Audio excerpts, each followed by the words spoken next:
Profile. তো তোমরা সব কেমন আছো? আশা করি তোমরা ভালো আছো। তো আমি তোমাদেরকে ব্লগটা পুরোই দেখা দিলাম। তো আবার নেক্সট ভিডিও, এটা আমার সেকেন্ড ব্লগ, ফার্স্ট ব্লগ হয়ে গেছে, তোমরা সব দেখে আসতে পারো সাবস্ক্রাইব করে।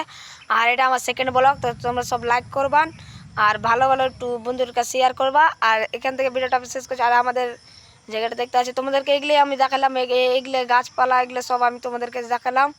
তো আবার আমি নেক্সট ভিডিও করব, তো আবার আমি 3 নম্বর ভিডিও করব। তো এখান থেকে আমি ভিডিও করব। তো তোমরা সব লাইক করবেন আর কমেন্ট করবেন যে আর কি কি ব্লগ চাও। তো আমি ব্লগ এটা আমার সেকেন্ড ব্লগ, তো এটা আমি চাচ্ছি। তো গুড বাই।